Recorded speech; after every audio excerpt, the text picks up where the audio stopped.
Hey everyone, it's Andrew from Memberium, and today we have the pleasure of talking with Mark Webster and Gail Breton, the two co-founders of AuthorityHacker.com.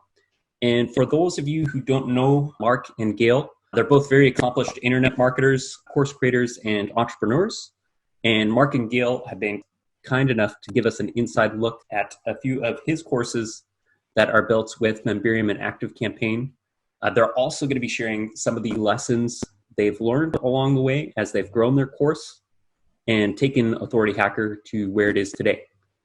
Gail and Mark, thanks for joining so much. Thank you. Good to be here. Thanks for having us. So why don't you guys tell us a little bit about your business, how you got started, and how you got to where you are today? We got started over 10 years ago. I knew a little bit about building websites. Gail knew a little bit about SEO, and we decided to start an agency together. And so we did. We grew that to about 30 people. We sold it in 2015. But as we were running our agency, part of the reason that the business never really took off in the way we wanted it to was we just didn't really like working for clients. We loved the content. We loved SEO. We loved online marketing. But the idea of building someone else's business for them didn't really gel with us. And to be honest, the customer side of things, the client side of things was never really our forte. So about halfway through that project, we looked to start building our own websites.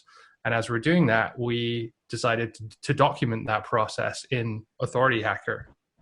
And so just putting the SOPs, the step-by-step instructions that we were kind of like following ourselves, we decided to put that into a blog format. People liked it. Initially, it was just Gail writing it, but people really liked it. And then we moved to actually creating info products around that, so courses. And for about 5 years, that's been our primary business model on Authority Hacker. Can you give us a brief overview of what your course teaches people to do? Yeah, I mean, we have two courses. We have the Authority Site System, which is our beginner's course. That is teaching people how to build and grow their first money-making website, affiliate website. So that's getting someone from zero presumed knowledge, $0 a month, to a place where they could conceivably quit their job and work for themselves. So no Ferraris, anything like that, just job replacement income. And then we have Authority Hacker Pro, which is our advanced course, more modular, and it's for people who have profitable websites already, who want to grow it further through various strategies, adding new products, growing their SEO, building links, scaling their content creation. It's quite a heavy SEO focus, but we do cover paid traffic and Pinterest and some other bits and pieces. Some funnels as well, yeah. Yeah. Very cool. And can you give us an overview of what's included in your offer for Authority Hacker? Yeah, sure. So it's kind of a mix of, I guess you'd say it's quite similar to what would be in a typical membership site. So while we do price it and structure it as a course, it's like a one-off fee, you get access to like several different courses. We call them blueprints within there, each targeting a specific area of online marketing. Try and keep it so very actionable with SOPs, step-by-step, over-the-shoulder videos. Not so much like PowerPoint. We try and avoid that as much as possible. We have a community, so we have a Facebook group that we use for that. We have a lot of templates and stuff in there. We've built a few software tools, even very basic ones, but we've included that. So really just like lots of stuff, which over the years our members, as we call them, have cried out for and asked us to produce, and we've tried to provide that. I think you need to go back to the beginning, though. At the beginning, it was just like 5 videos that we put on we sold as a $29 product on the thank you page of our opt-in for the blog. So initially it was just a blog with free content. And obviously we were building an email list, so we had a pop-up, we had content grades and all that. And when you were opting in, you were redirected to a page. And initially the first version was just exactly how the tactics we used to build our email list. And at the time, we were like monitoring this more than we are now, to be honest. And we were getting over 10% opt-in rate to the blog, so that was really high. And so we were like, well, we'll share all the tactics we used to get really high opt-in rates and build email lists. That was a $29 product, and then after that, we sold quite a bit. I was quite surprised, to be honest. And so we built an upsell, which was like basically our email marketing sequence system, etc. How we would build email marketing after you collected the email. We sold that for $297. That did quite well as well. And then after that, we're like, well, people really like these kind of like step-by-step, just do these setups. That's how I call them. And essentially, yeah, we developed more of that for different things because we were doing a lot of SEO at the time and blogging and everything. Like, we're quite good at this. So we just built these same systems for all that, and that's what became our current offering, basically. That's cool. And what year was that when you started that $29? 2015. 2015. Yeah.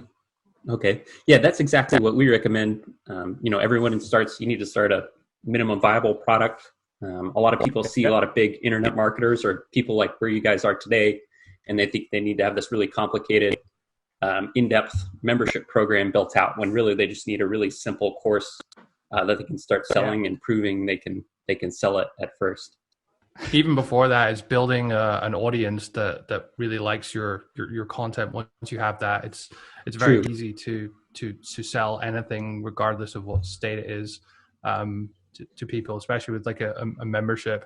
If you're going with that model, you don't need to have everything in there on day one. You can build it as you go. Right. Yeah. And knowing what your audience wants. Yeah, is also key. So since you guys started, in 2015, how many students have gone through your program roughly? It's around 7,000 now. Oh, wow, that's quite a bit. And then if you don't mind sharing, how much revenue did you generate from your course over the past year? I need to look at the numbers. It's multiple seven figures though. Okay, wow. Very interesting. So when was it, when did you start using ActiveCampaign? Just after, so we started with Entreport actually. When we started Authority Hacker, I was excited by using Entreport. I like the all-in-one solution, etc. Then we realized most of our emails were landing in spam, and so we were like, "Well, that's probably not the way to go." To be frank, we could have done better on the setup, but also at the time they had some developing issues. Really, they realized they're not really great at every single function. And it's like when you want to go deeper, you just don't find the functions you want to find. And so we decided to then split that up into tools that specialize in what they're doing. And so at the time, that's when we switched to ActiveCampaign. To be frank, ActiveCampaign is really expensive these days, but it was pretty much the same price as Aweber at the time at which we signed up, which also was an easy jump. Actually saved us money from Entreport at that point.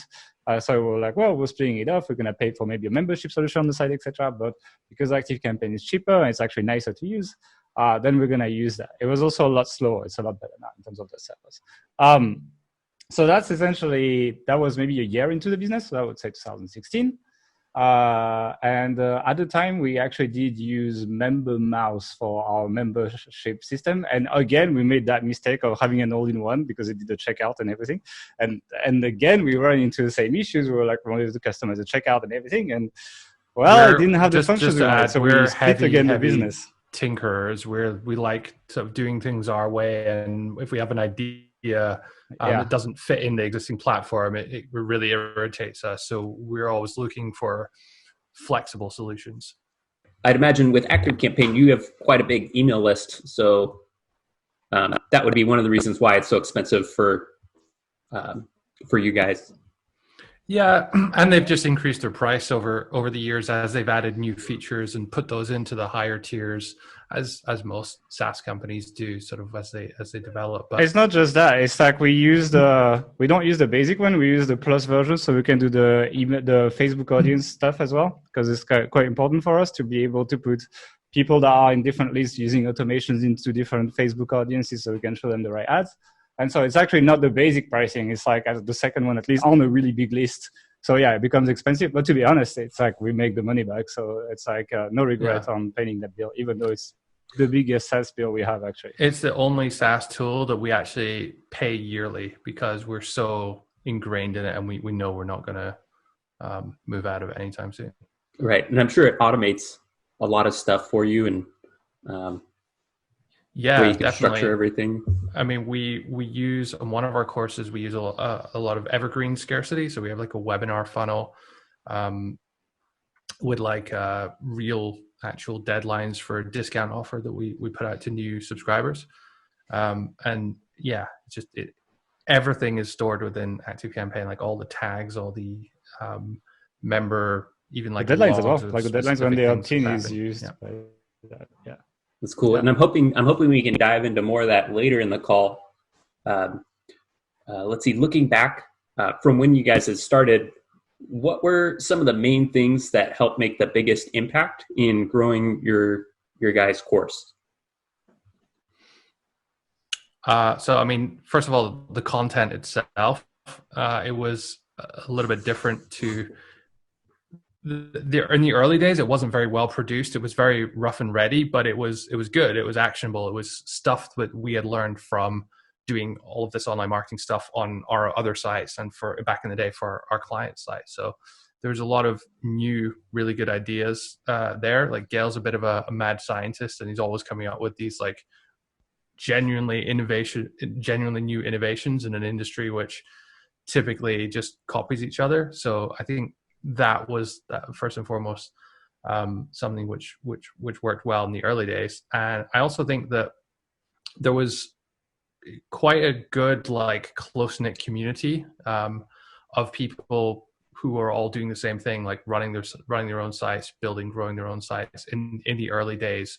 And so there was definitely a bit of word of mouth that like spread when we first launched the course.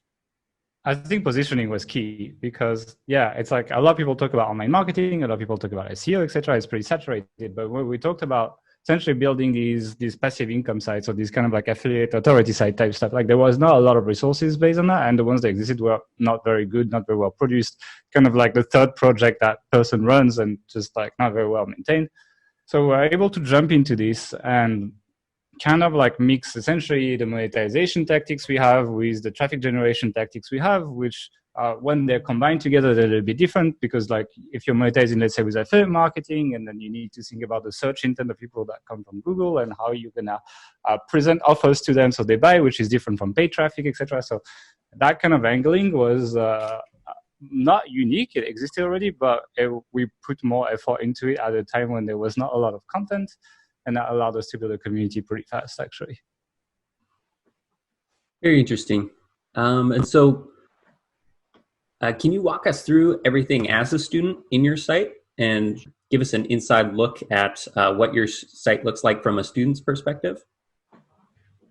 It's pretty simple, to be honest. And I think the thing is like a lot of people try to overcomplicate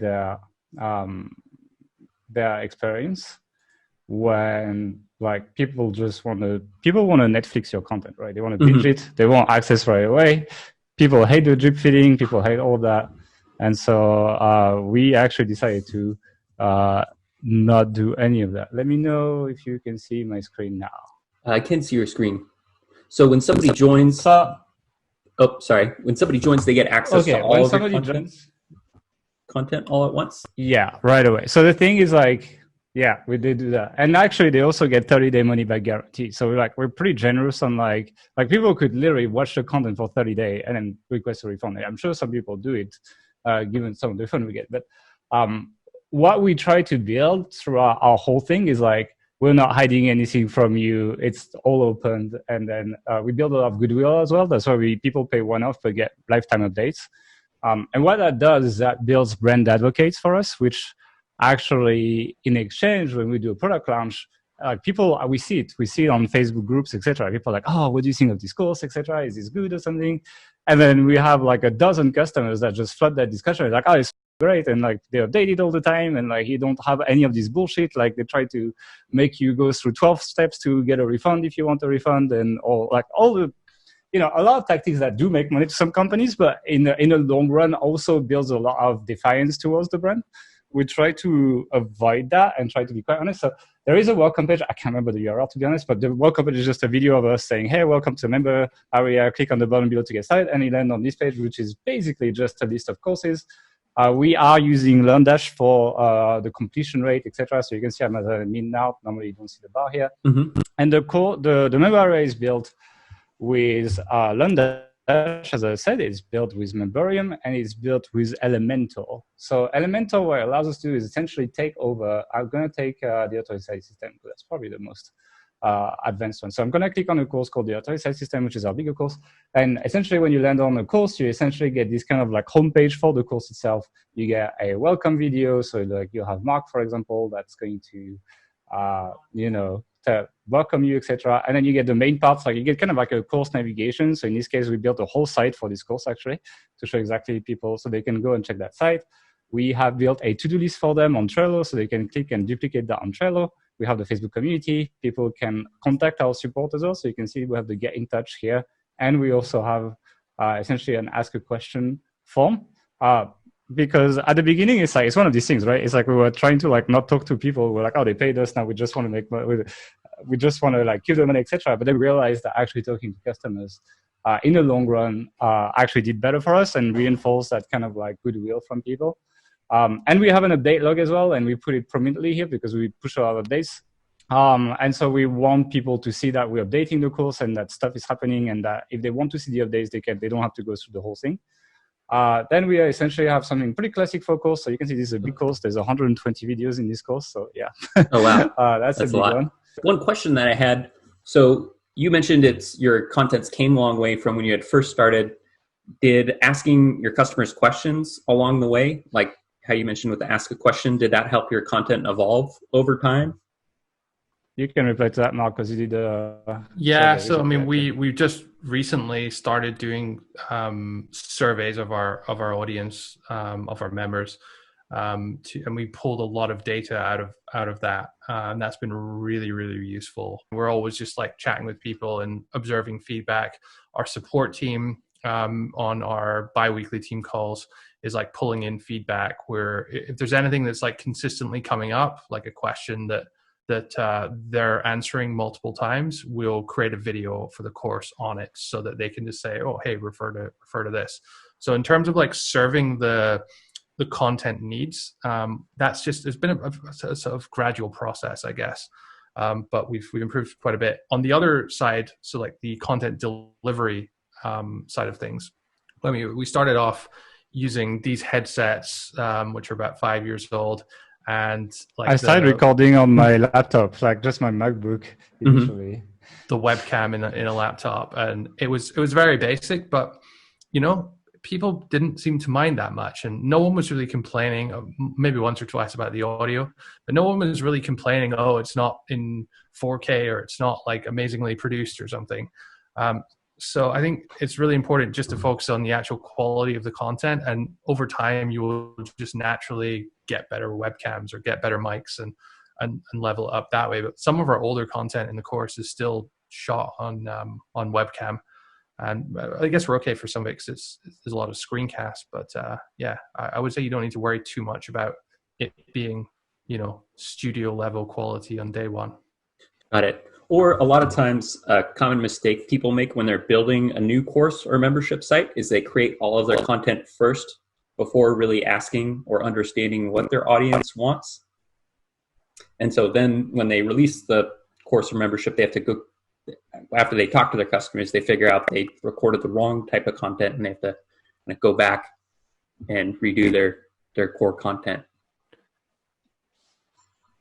Yeah, absolutely. I think that's why building the audience first, and like having that good free content on your blog or whatever channel is you're using, and seeing what people respond to there will inform your decision about which kind of product to create. Yeah, I think you're like dead right about that. We that. have a podcast, and we see like people, the number of downloads, the number of views on YouTube, number of everything. And it's telling. So, for example, like if I look like in the last 2 years, like the featured snippet, like how to get the top ranking on Google, the featured snippet is the most popular topic. I'm pretty sure if we do the training on that, people would react quite positively to that. So it's like it just gives me Like free content is not only a way to market yourself, it's a way to essentially do market research while actually growing your audience. So it works quite well for us. So that's our business model basically. Yeah, Very and cool. sometimes as well, if we've been creating this kind of content for 5+ years now, you just get to a point where you kind of run out of an idea, and if we're ever in that situation, we go to the group, we'll make a poll or we'll ask a question like, "What do you guys want to see in the upcoming lessons?" or "What podcast should we record next?" And people will give us ideas, and we'll go from there. That's another good tip. So sorry to interrupt you going through the site there, Gail. Do you want to continue where you last left off? Yeah. Okay. So basically, yeah, we essentially split these into modules. So we try to we're actually working on a big update of this course, and there will be even more modules. But basically, we try to keep things pretty short, with like 1 video per lesson, and also we have staff that prepares. So essentially, a lesson is a video. See, this is a 4-minute video that just shows, for example, how to set up your permalinks on WordPress and all that stuff, so that it's not like these p = whatever horrible URLs that you get by default. And then we also have staff that prepares the notes based on our videos, takes screenshots, so people can go back through the course without rewatching the video, because videos are cool once, but like if I ask you to rewatch Inception, it's kind of like not really interesting. Well, it's kind of the same for video lessons. You don't want to rewatch them, you want to go back to the notes. So we put a lot of effort into notes, and you can see if I take anything, so for example, I have establishing basic branding here. Like you can see that the notes and the written part is also very developed, and that's on purpose, so that people can really refer to these things back really quickly with the resources as well. And also one thing that we put a lot of attention to is putting a very clear goal for each lesson, which is like you can tick this lesson done when you have achieved it. So in this case, it's like pick brand colors, fonts, and logo. So you can clearly measure like, have I done this or not? And once you're done, then you can go to the next one. So it's a tiny thing. This template is actually built with Elementor. So actually, like, I can take my lesson template here. Let's open it into a new tab. And essentially, if I wanted, that's why I like Elementor with that membership, because we literally have full control over the way it looks. And we can also react quickly based on feedback. So if someone's like, oh, like maybe it would be nice to add this, etc., I can just pull these things from ACF. You can see I'm like pulling. We have ACF in lessons, and then we just put whatever. And then here, these are just these are shortcodes. This is a sidebar, but there's a shortcode in the sidebar that is essentially pulled from the main content. And then yeah, if I wanted to add something below, let's say I want to add comments or something, I could just do that.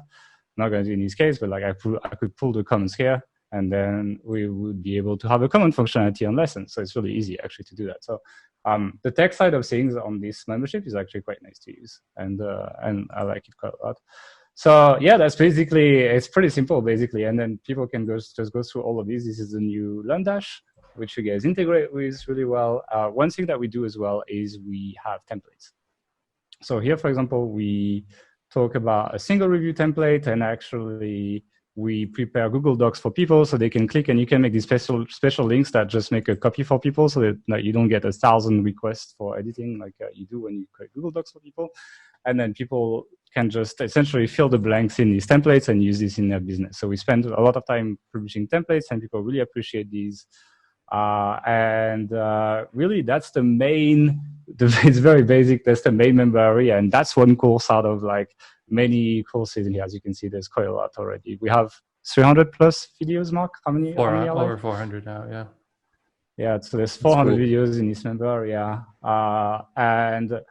So we have a few automations here and there where it's like, oh, if people didn't log in for some time, like ping us, etc., so we can like follow up from them, etc. But other than that, to be honest, it's like people haven't been demanding extremely sophisticated things in the member area. The other part of the for us is the Facebook group, which is really popular.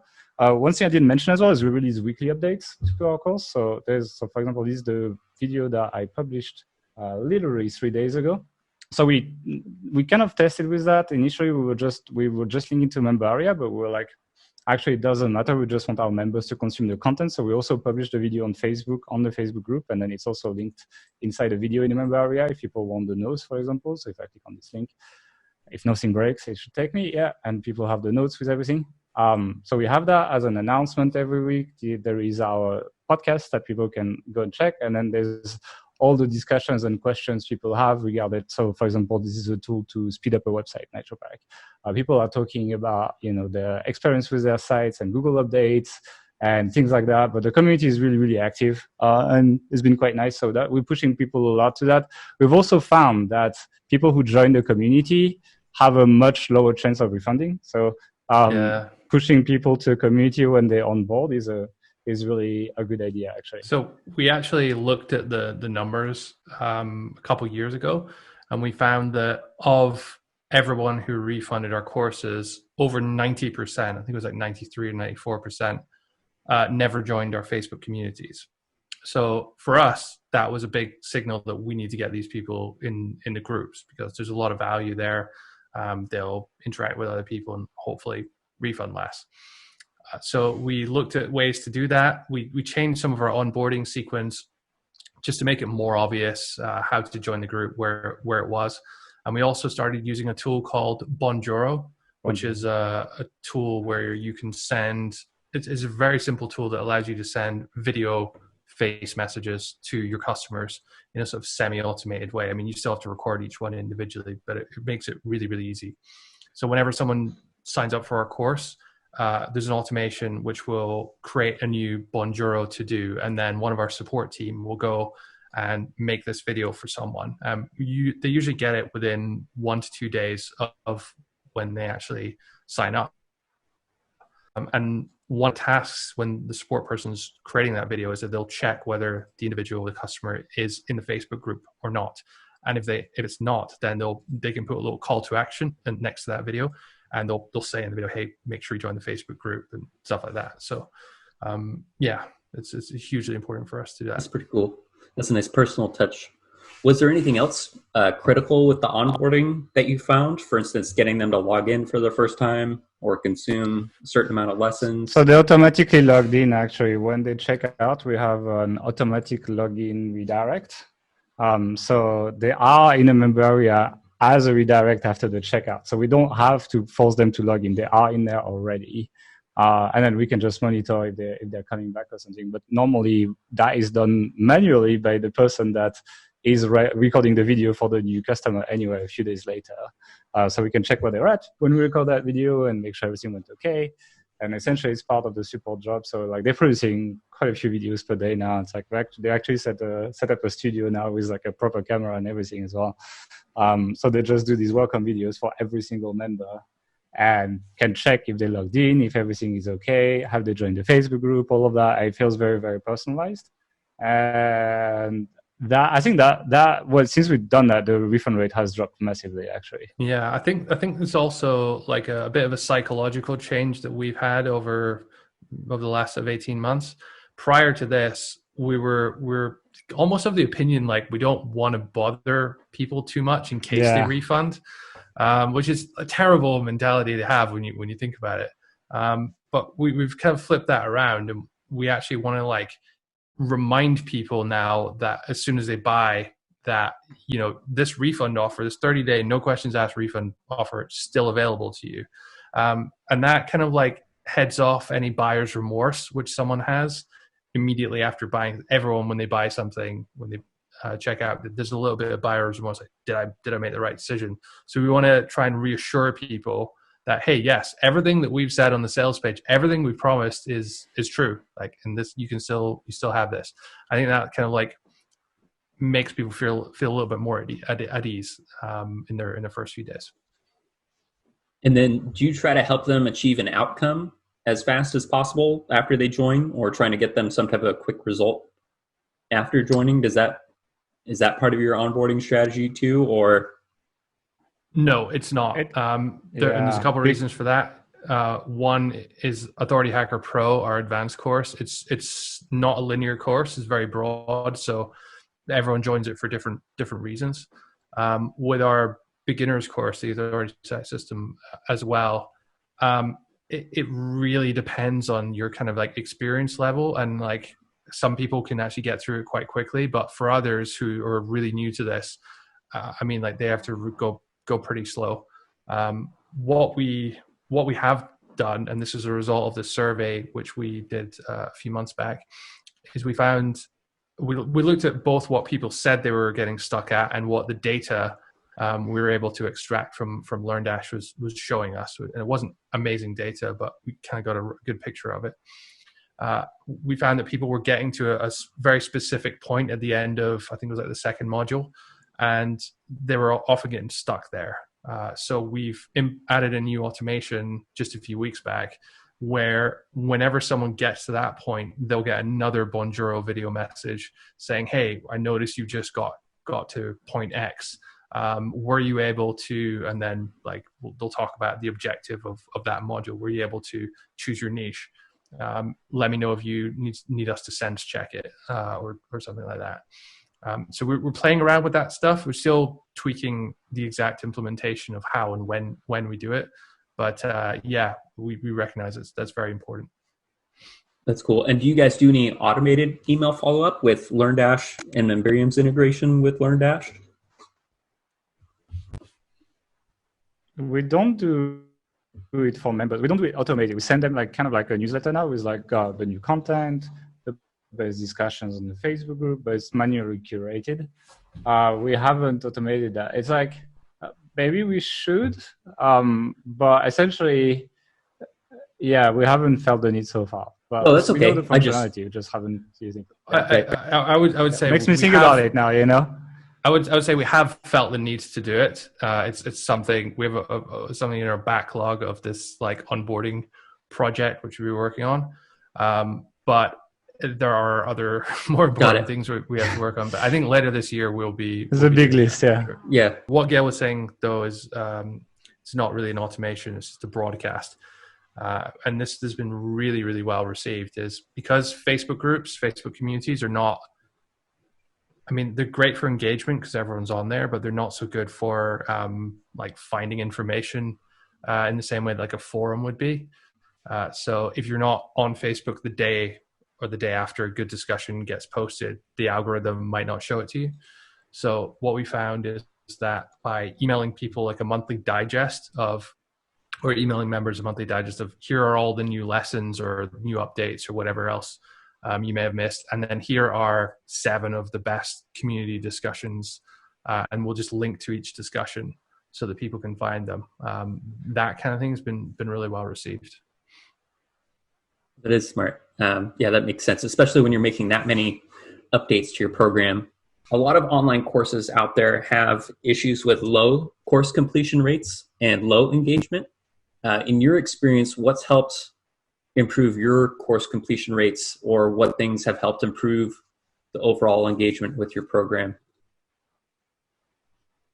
I think the updates are bringing people back, actually. It's actually, you know, I'm looking at the gaming industry, right? I'm looking at like Fortnite and all these guys that like make people addicted on their computer all the time. And it's kind of the same mechanics. It's like essentially publish a new update with new content, like which is superficial content. It's like a 0.1% update to the game, but it brings people back to log in and play and do whatever. And it works the same with courses. You can add one video to your course, a simple one, and then it brings people back inside and makes them use it again. And then it's an occasion for promotion, right? It allows you to email your list. It allows you could run retargeting ads. You can post on your communities, et cetera, et cetera. You can put a little alert inside your member area if you want to promote it that way as well. So new content, even if it's small, is a massive re-engager. And I think like people sometimes don't realize that. But especially if you're selling, let's say if there's upsells in your member area, I think having like really snackable content updates, like 5 minutes video, quick screencast, quick video with your phone, whatever, on like a new thing, an update to a tool you're mentioning, whatever it is, will bring people back right in front of all your courses, your call to actions and all of that. And so that works really well. And yeah, I mean, the gaming industry is a multi-billion-dollar industry at this point, and it's the best thing they've found. So yeah.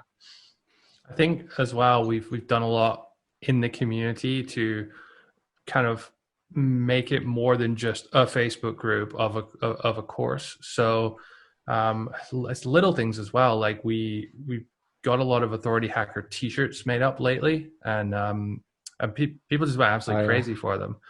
So we've like been giving them away at various events. We were in at the Chiang Mai SEO conference in Chiang Mai last year when conferences were still a thing. And we had like a meetup for all our members there where we hired out this like rooftop bar and just bought a bunch of beer fountains or whatever they're called and gave away a bunch of free t-shirts. We met everyone face to face. We took photos of that. And let me be clear, it's not just because we're doing those things that people are automatically engaged in the community. Like it was a good community anyway, but like going the extra mile with that, like people really kind of love the brand. Like we have a good core group of users that like we've known for years now. And because it's lifetime, they stick around, even if they like disengage for a bit, then they might come back, etc. And yeah, it's like the pricing strategy has been a factor of engagement as well because our group keeps growing because we charge one-off and people don't drop. So we're not fighting churn really. Yeah, we are essentially a membership that charges a one-off fee. Yeah, I was going to say that's interesting that you're doing that because a lot of people don't do that, or sometimes they'll have 1 year, they'll have that year's version of the course and they get access to only that. And then if you want to get the next year's version, you have to buy the next year's course. So it sounds like that's probably a pretty important ingredient for your guys' success and like having your students refer others. We charge a lot. I mean, it's like it's around 2,000. It's like it depends on the variations and the bundles we put together, but we've been up even to like $3,000+ for like coming in. So I mean, initially we were a membership, right? When we started, we charged $38 per month, then we boosted it up to $49 per month. And then after that, we figured out our lifetime value and multiplied that by 2 and charged the one-off, and that we made more sales. and then we essentially kept that model going. And because we also have all that free content that essentially keeps generating a growing audience, we don't run out of people to sell to. And that free content is actually it's largely powered by organic traffic, which we don't pay for. Therefore, it's there's still pretty much most launches that we do are still at the biggest or close to the biggest that we've done. And because we don't fight churn, it feels like it's a bigger and bigger thing that gains momentum from the perspective of a user when you see more and more engaged people and people who've been there for years. And also because people get the updates. They feel like when they've been here for 3 years and still get updates without paying anything, they feel really good about their investment. So that when there's discussions about us, then people promote us, and then that brings more people in. So it's yes, we could charge these people. And to be honest, we do make the occasional money from these people from making recommendations with affiliate deals, etc., etc. So there's other ways to monetize engaged audiences. Not that we do it the best way, to be honest. I don't think we could get advice on that. But it's possible. We have made money from members that don't pay us any money anymore. And I think that, we're paying in terms of revenue, but then this brings more revenue and this brings momentum. And it doesn't feel imagine we're doing bad for 2 launches in a row. It doesn't feel like the community is shrinking and dying. And we don't have to fight that momentum, which can be really tough, I think, for some memberships, Essentially what we're doing is, it's a membership, but the people who stay, forever just get a really, really good deal because they pay one-off and they get it forever.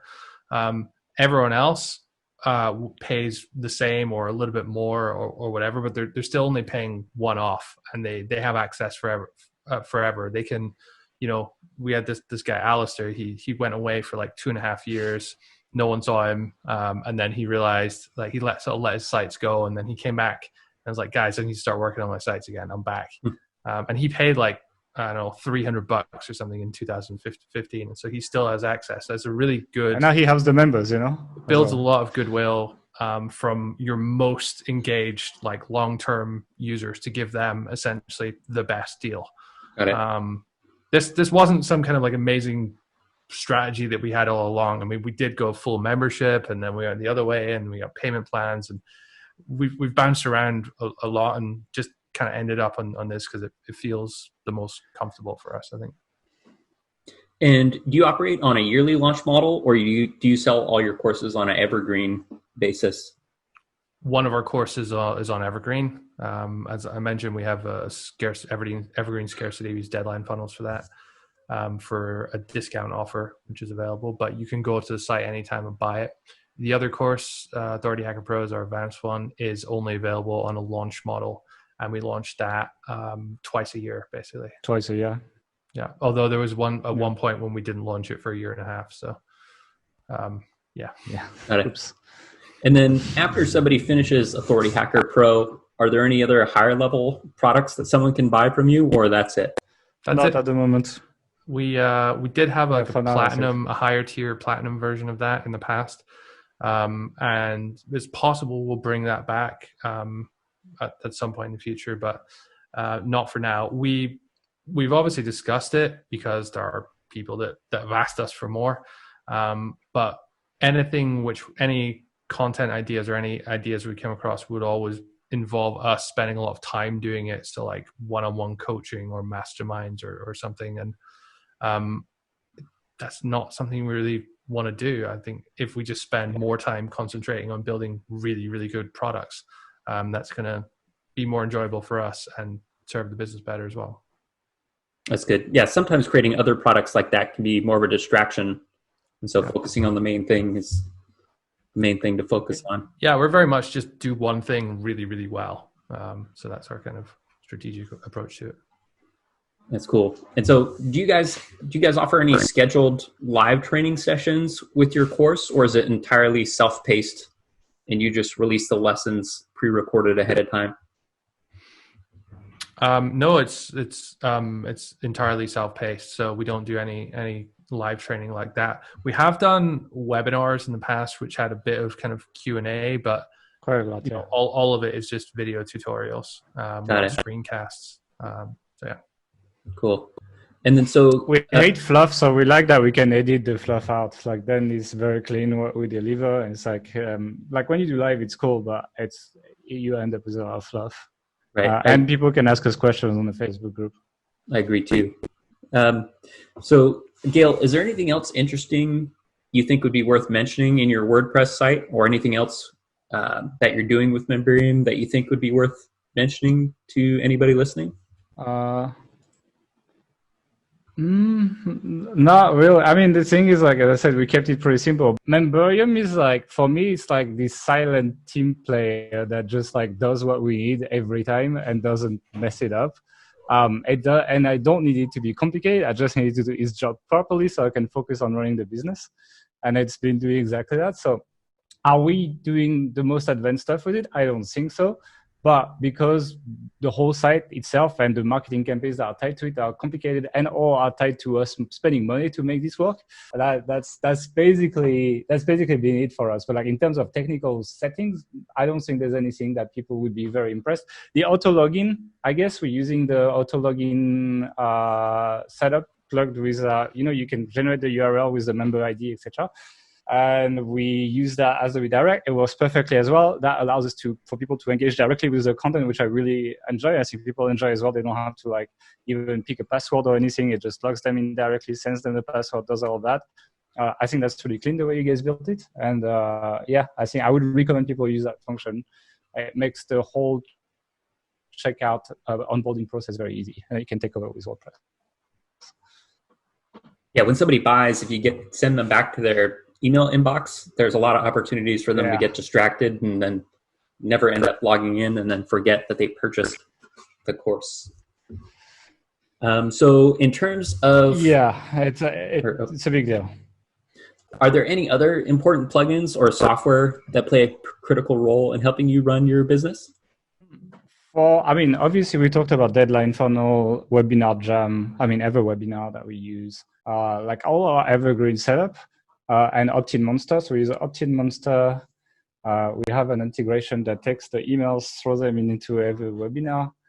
People go through the webinar. Then they essentially get sent to a sales page that is plugged into Deadline Funnel. Deadline Funnel sets a realistic deadline for them and then redirects them to the full price page. So the full price is $997 and then the discounted price is $599. That works really well, like the combo of webinar plus then Deadline Funnel. It's honestly, if I had to build another funnel today and you told me you have to build a business that makes money, I would probably use that. It works really, really well. Elementor to build every single page pretty much that we use. Elementor is like, you lose like 2 points out of 10 in terms of website performance, but in terms of flexibility, in terms of building your site, it's so nice that we're willing to give that up, provided that we have the rest of our tech in that is pretty sound. We only had one issue with, no, it wasn't them actually. It was NitroPack. NitroPack is our site speed tool, but we almost had never had issues with like cross-browser compatibility, etc., which a lot of page builders will probably give you issues with. So yeah, I would recommend Elementor as well. All our sales pages are built with that. And yeah, that's the main combo. And then for when we do live, it's mostly sending emails, doing retargeting ads, building audiences with active campaign as well. So based on engagement and everything, and then showing ads to these people. And we have affiliates, and we use Thrivecart for checkout as well. We didn't mention that. And it runs our affiliate program as well. So that's basically the tech setup.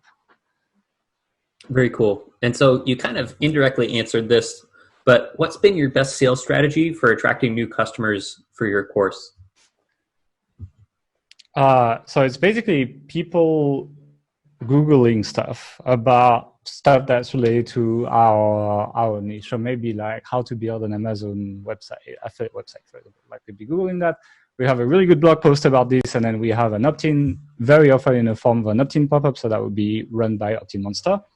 That essentially says, hey, we have that free training that's like 2 hours. It's a really big free training. Like a lot of webinars are just like 15 minutes of content and 45 minutes of sales pitch. That training is like 2 hours of content before we even get to the sales pitch, but people love it. What it does is essentially acts as like a real lead magnet and real value builder before people buy.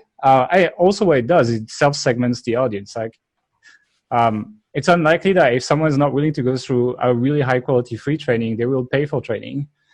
So it's been doing really well for us. And then after that, people are on a sequence where they have a first deadline for a $599 instead of $997 offer. And then we offer them a payment plan if they didn't take the first offer. And then after that, they just get into our broadcast list, which then gets promoted launches twice a year, and all new content if we have new content to build engagement between launches.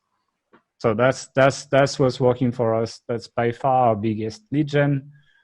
And then we just need to create more content that attracts more people, I think there's so common wisdom that you need to sell someone a $200 product before you can sell someone a $1,000 product. But doesn't really seem to be the case. With us, we've identified that either when someone first comes into our ecosystem, first joins our list, we have an offer for them. If people don't buy there, it's usually they don't trust us yet, or they don't know who we are or whatever. So they go into that broadcast list and they get our weekly free podcast or our YouTube videos or blog posts when they come out. And over time, all of those, the podcast especially is designed to build engagement rather than bring in a new audience. So a lot of people really feel like they get to know Gael and I personally and like what we stand for, and the people that like that very often will further down the line purchase one of our products when they're next presented with an offer. So even if they're not coming in initially, we may get someone 6 months, 12 months down the line. That's interesting. And so if you had to pick a few, what were some of the biggest mistakes you guys have made while growing your program? I think you go ahead. I think on the pricing initially, and this is true of basically everyone who has an info product, is they underprice it because they're not scared of underpricing, but they're scared of overpricing.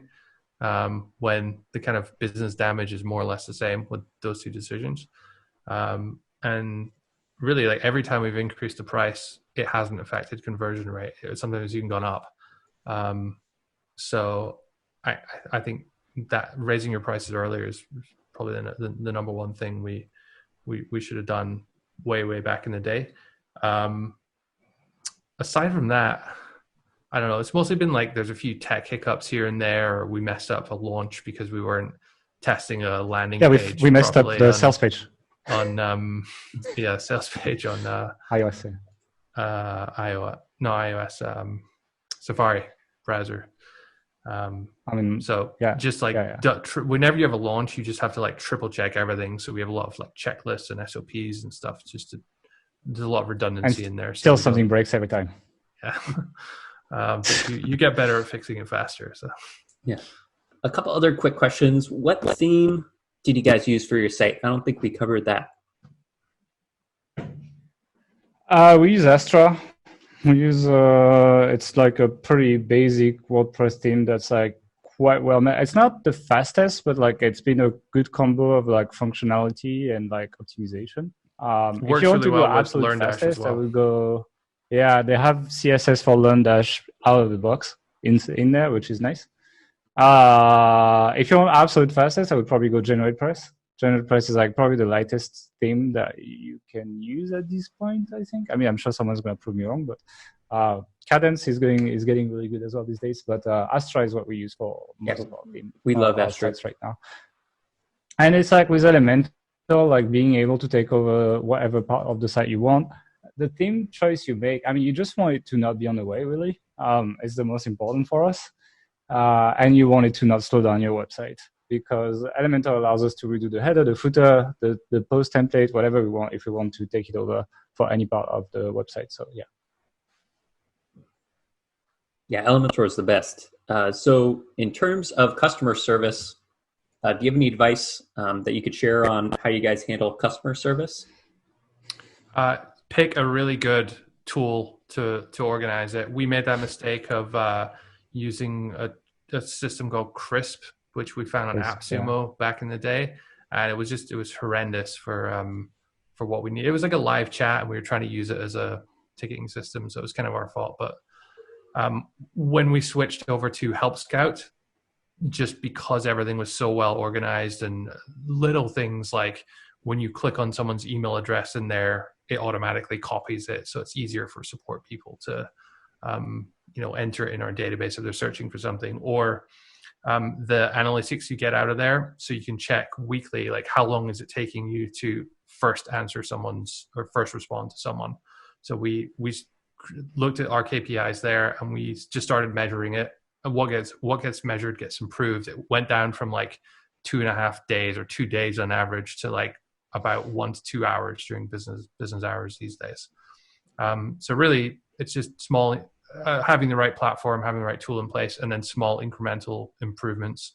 The more kind of like standard response templates you can make. So if someone forgets their password, canned response, or I forget what it's called in Help Scout, but it's essentially canned response, where here are the steps you need to go through to do that.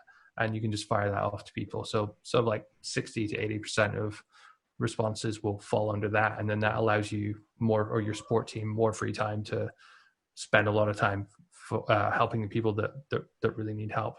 But aside from that, just get really good people in your support team. Don't cheap out on outsourcing it. Have it all in house and really make it a priority to do good in that area. And with your support team, do you hire them directly, or do you find them through platforms like Upwork or other similar platforms like that? No, we hired them all directly. So again, we'll do a whole podcast on hiring. We actually have one of our courses is about hiring team members, but we used to be really, really bad at it. But we have made hundreds of thousands of dollars of hiring mistakes over the last decade. And we've just eventually gotten better at it. A really, really good book is WHO by Jeff Smart. That is kind of our framework for how we hire. But essentially it's just about having a multi-stage model, getting a lot of people, a lot of applicants in, and then like testing them, disqualifying anyone who's not perfect, and then eventually finding some good people. But when we follow that process and when we get the right people through, they do as much work as 4 average quality employees. Of all stuff, yeah. Right. Let's see. And then, so do you have any other important advice for anyone else who wants to start their own course or membership site that you think would be worth sharing? Yeah, it's a bit of a grind. So a lot of people think that, oh, Mark and Gail are making some money selling a course. I'm going to make a course too. But don't do it if your main business model is something else. Like if you're going to do this, you have to really go all in, because the difference between an average quality course and a really good one is actually quite high, and it takes many years to actually get good at creating this kind of content. So something I think you really have to commit to. I think you need to build an audience before you start. I don't know too many people, don't really know anyone that's started a course just using ads, though I guess it would be possible if you've done it before, but build that good. There will be a lot of losses initially, like you would lose a lot of money initially if you, I mean, it's possible if you're really, really good at ads, sure, you can do that. But it will take some time to figure it out, and it's going to cost money. I think it's just, I mean, creating content and like teaching people, if you have a natural inclination to do it, if you enjoy it, it's a really fun business to get into. So just get started really, and you can kind of like figure it out along the way. That's true. And I can tell you guys really care about your audience and you enjoy helping people too. I feel like that's really important too for a lot of course creators. Some people see a lot of course creators or membership site owners on the surface and they think they're making a lot of money. Or some people try to do it for the money, but that's not really why people start a course. You still hate it if you don't like it. It's like yeah, we're doing well, but like actually we have a log of like 100+ videos to record now. And it's like, well, you better enjoy doing the videos, because otherwise it's like, it doesn't matter how much money you're making, you probably hate your life, you know? Yeah, I mean, if you're just in it for the money, like build a SaaS tool or something, you'll make far more than selling courses. And then but we enjoy it. What are you guys' plans for the near-term future? More of the same. So updating courses. It's boring. Yeah, adding more blueprints, more modules to courses. Expanding cold traffic on Facebook ads, I would say. Like, I think we're good. We have a good strategy with SEO. Like, this is our strong point, and it's working well. We obviously want to expand that, but we know we just need to do more of the same. Whereas I think on cold traffic, there's a room for a hard reboot, and also do better deep analytics. So it's like we run ads, we run all of that, but like being able to trace back in a clean way all your sales is much more complicated than people think when you have long funnels, because, well, Facebook only tracks people for 7 days, etc. So it's not simple if people go through long sequences, etc., to see your ROAS and so on. So like there is work that we want to spend on that. So I think there's a big round of update coming for us, and then a lot of marketing work, and that's it. I think on the customer support side, so improving that new user experience, like the first 100 days, what should that look like? What are all the touch points which we need to interact with people in, identifying those, building automations and processes to just make that whole side of things significantly better is a priority for us. But to be honest with you, most of our recent quarterly meetings have been not about what extra can we do, it's about what can we stop doing, because when you're an entrepreneur, there's always like new ideas and let's do this. You always have to keep coming back to like, what is your core business model? What are you trying to do here? How can you do more of that and execute on that better? And that's tends to be what we discuss more than anything. Speaking of analytics, when you're running any online business now, there's a lot of different marketing pieces involved in getting somebody to become a customer. Yep.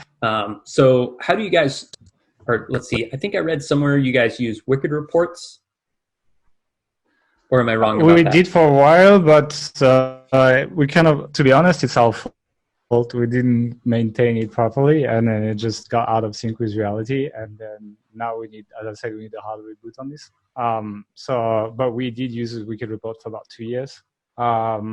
We might use Segmetrics, actually. We were thinking about switching to Segmetrics as we need a hard reboot. So we're going to try it, I think. But Wicked Report it was good, but it was desyncing very, very much. Like it's like randomly your Facebook token would desynchronize or your Google AdWords token synchronize, etc. And by the time you catch it or something, you'd lose like 6 hours of data, or 8 hours of data, or whatever. It's like it was a bit annoying. And to be honest, I think there was a big mistake on our end, and we should have learned to use it more. And it's one of these things. It's like having a lot of tools is great, but actually you need to learn how to use these tools well to make the most of it. And checking out is the easiest part for the tool, which a lot of people don't really realize. It's like, especially for analytics tool, you need to spend a lot of time setting up your reports, etc., etc. Which is why I want to spend a whole month on like analytics after we're done with this round of update, to be honest. Got it. So yeah. If someone was interested in learning more from you guys, where would the best place for them to go be? I think if you just go to authorityhacker.com, our blog is there. You can check us out. We have a podcast with 220 plus episodes now. We're doing it daily at the moment, but sometimes it's weekly. We're on YouTube as well. We have months of free content that people can go through. So I would check that out first. Awesome. And then for anybody listening, we'll have those links directly below this video. Is there anything else you wanted to cover or anything else you wanted to go over with the site? I think I'm good. That's pretty. We already went pretty deep, actually. All right. Mark and Gail, thanks so much for joining us. Thank you. It was fun. Thanks for having us.